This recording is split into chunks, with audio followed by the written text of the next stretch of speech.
శారదా చంద్రమౌళీసం రత్నగర్భగణేశ్వరం శంకరంచ ఋష్యశృంగేశం తుంగాం లోకగురూన్ భజే.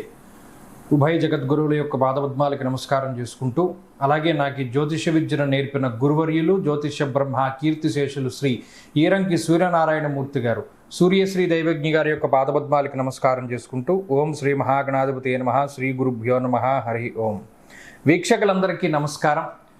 August మాసమందు ఏ విధమైనటువంటి గ్రహస్థితి ఉండబోతూ ఉన్నది, అలాగే ఆగస్టు నెలలో ఉండేటువంటి కుజగ్రహ మార్పు లేదా శనేశ్వరుని యొక్క వక్రగతి ఫలితము లేదా రవిగ్రహ మార్పు ఇత్యాది ఫలితాలు ద్వాదశ రాశుల మీద ఏ విధమైనటువంటి ప్రభావాన్ని చూపించబోతూ ఉన్నాయి, లేదా ఆ నెల రోజుల పాటు ఏ విధమైనటువంటి గ్రహస్థితి వల్ల ద్వాదశ రాశుల వారు ప్రభావాన్ని పొందబోతూ ఉన్నారు అనేటువంటి విషయాన్ని చాలా క్లుప్తంగా ఈ వీడియో ద్వారా తెలుసుకునేటువంటి ప్రయత్నం చేద్దాం.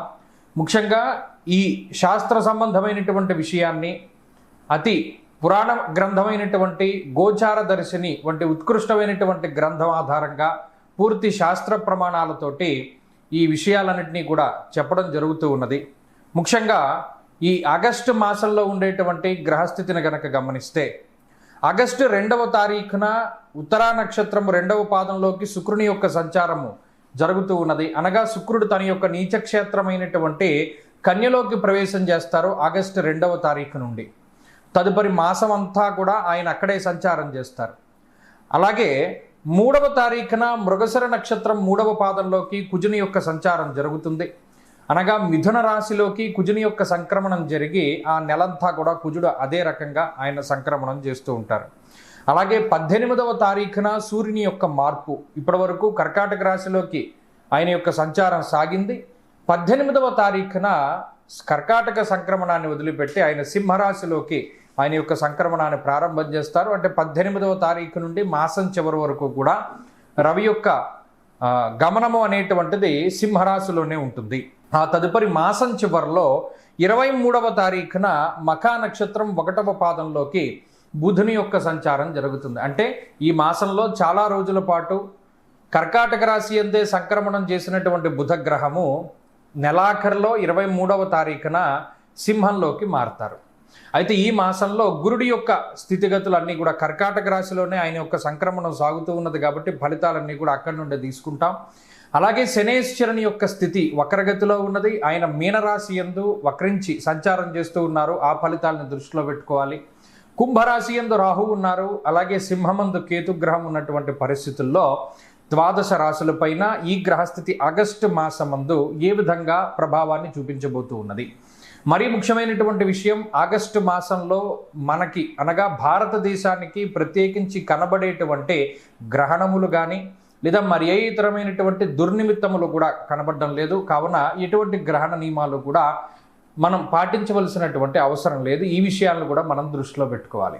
ఇక ఫలితాల విషయాన్ని మనం చూద్దాం. కుంభరాశి వారి యొక్క స్థితిగతుల్ని గనక ఆగస్టు మాసంలో చూస్తే, శనేశ్వరుడు 2వ స్థానంలో వక్రించినటువంటి ఫలితము ఇది ఒక మనిషిని విపరీతంగా ప్రభావితం చేస్తుంది. అసలే కోతి, దానికి కొబ్బరి చిప్ప దొరికింది, దాని ఇష్టం వచ్చినట్టు ఉంటుంది అన్నట్టు. అసలే శనేశ్వరుడు ఏలినాటి శనిలో భాగంగా వెళ్ళిపోతూ ఉన్నాడు, ఆయనకి వక్రం చిక్కింది.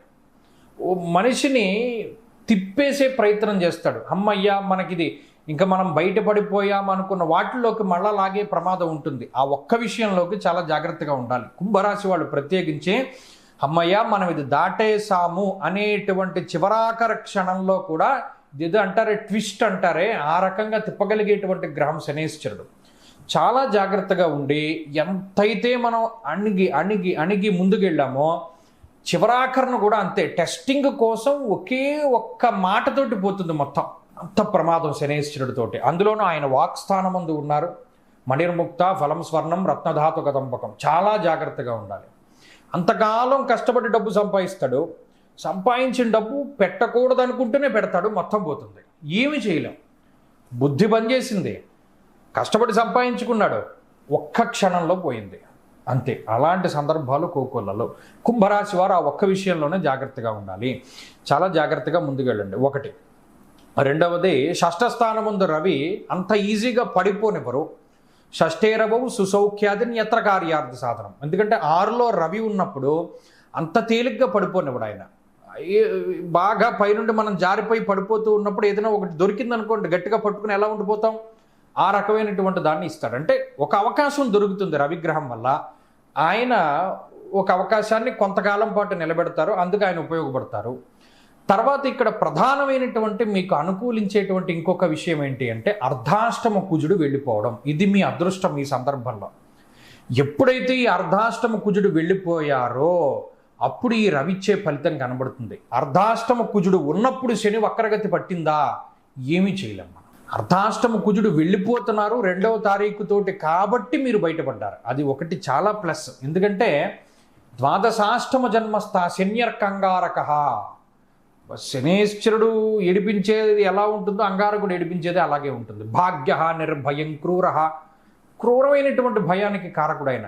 అంటే పట్టుకున్నారు మీరు, బాగానే ఉంది, మనసులోంచి భయం వచ్చేస్తుంది, అబ్బో ఇది పట్టుకున్నది ఊడిపోతుందేమో జారిపోతుందేమో అని నిలకడగా ఉండనివ్వడు, మనమే వదిలేసేలా చేస్తాడు కుజుడు ఒకవేళ 4లో ఉంటే.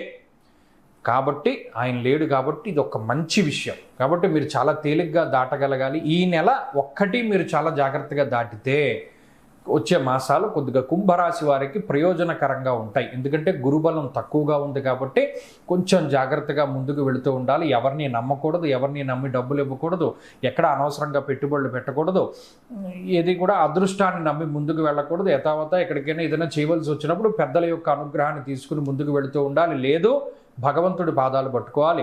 ప్రతిరోజు శివాష్టోత్తర శతనామావళి స్తోత్రాన్ని పారాయణ చేస్తూ ఉండాలి.